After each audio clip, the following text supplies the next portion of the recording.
के 50वां शहीद दिवस में हम सभी साथी उपस्थित हैं और इस आयोजन में उपस्थित हैं हमारे राष्ट्रीय अध्यक्ष आद्या शरण चौधरी जी, महामंत्री सिंगर पासवान जी और बिहार प्रदेश के अध्यक्ष उमेश पटेल जी और संचालनकर्ता हमारे उपाध्यक्ष बिहार प्रदेश के चंदन कपूर जी और तमाम हमारे शोषित समाज दल के पदाधिकारी और सदस्यगण उपस्थित जो हुए हैं, मैं उनको सबसे पहले धन्यवाद देते हुए मैं अपनी बात आरंभ करता हूं। तो साथियों, जैसा कि आप जानते हैं कि हम सभी शहीद अमर शहीद जगदेव प्रसाद के शहीद दिवस पूरे बिहार में मना करके और समापन के अवसर पर प्रतिवर्ष 30 सितंबर को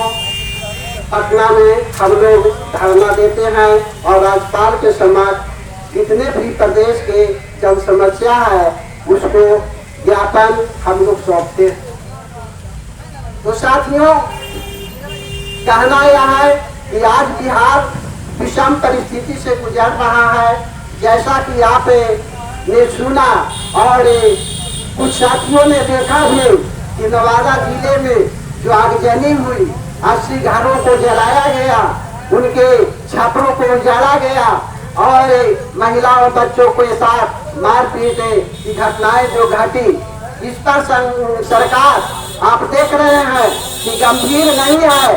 यह इस घटना को जो है दबाना चाहती है और इसी तरह के घटने उजागर कराने के हिसाब से यह सरकार काम कर रही है। और साथ में आपको यह मालूम है कि यह दोनों सरकार नीतीश और मोदी दोनों एक नंबर के झूठे सरकार है। इनकी एक भी जो बाधाएं इन्होंने करते हैं जनता के सामने, चुनाव जब आता है तो इन्होंने कहा, नीतीश जी बोले कि हमारे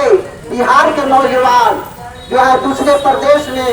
नहीं अपमानित होने के लिए जाएंगे, हम बिहार में ही फैक्ट्री के जाल बिछा देंगे। लेकिन फैक्ट्री के जाल क्या बिछावेंगे, इन्होंने तो पुराने फैक्ट्री को भी एक भी फैक्ट्री को स्टार्ट नहीं किया और नए फैक्ट्री की कोई बात करता है। और आज भी हमारे इस बिहार प्रदेश के नौजवान दूसरे देशों में जा करके और जो है अपमानित होते रहे हैं। फिलहाल में ही आप देखें कि कलकत्ते यहाँ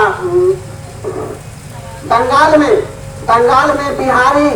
मजदूरों को बहुत बुरी तरह से पीटा गया, लेकिन इस पर जो है से किसी तरह का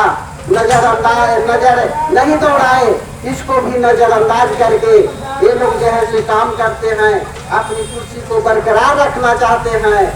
और इसी तरह से मोदी सरकार भी अनेक जो है से लुभावने जो है से बाधाओं को जनता के बीच में रख करके और जो है से अपनी कुर्सी को बरकरार रखा। लेकिन साथियों, गौर करने की बात है कि ये दोनों सरकार आपके लिए नहीं है, बल्कि यह उन अमीरों के लिए है जो इनको चंदा देता है, जो चुनाव जीतने में इनको मदद करता है। तो साथियों, हम यह कहना चाहते हैं कि ऐसे निकम्मे सरकार को ध्वस्त करके आप शोषित समाज दल जो आपके सामने इतने दिनों से जो संघर्षरत है उसको आप सत्ता पर बैठाएं, उस पर सत्ता पर काबिज करें और इसके नीति कार्यक्रम के आधार पर यह जब सत्ता में जाएगी तो आपके लिए काम करेगी। इसमें इनके नीतियों में आपको हर समस्याओं का समाधान निहित है, चाहे वह समस्या बेरोजगार का हो, बेरोजगारी का हो, चाहे वह यह से भ्रष्टाचारी का हो। आज आप देख रहे हैं कि हमारा प्रदेश पूरे भ्रष्टाचार में डूबा हुआ है। कहीं पर भी कोई भी सरकारी कार्यालय में आप जाए तो आपका यह से बिना पैसे दिए हुए किसी तरह का कोई काम नहीं होता है। आप थाने में जाइएगा, FIR लिखवाने की बात कीजिएगा तो या तो आपको बाहर कर दिया जाएगा और नहीं तो फिर पैसा दीजिए तो आपका जो है से वह केस लिखाएगा। तो साथियों, इन सब तमाम तरह के जो भ्रष्टाचारी है, इससे आपको निजात पाना है तो एकमात्र आपके पास विकल्प है और वह है शोषित समाज दल। यह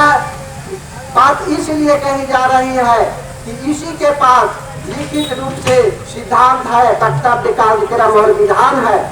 जो आपको हर समस्याओं से निजात दिला सकता है। अभी हमारे प्रदेश में स्मार्ट मीटर जो है उसको लगाने की जोर चला हुआ है और बड़े जोर शोर से स्मार्ट मीटर लगाया जा रहा है। लेकिन साथियों, स्मार्ट मीटर हम लोगों के हक में अच्छी तरह काम नहीं करता है। जैसे आप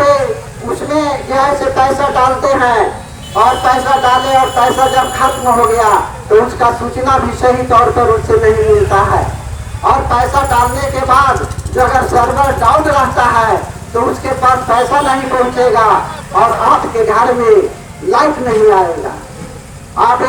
देख रहे हैं कि पैसा जब आप मोबाइल से भेजते हैं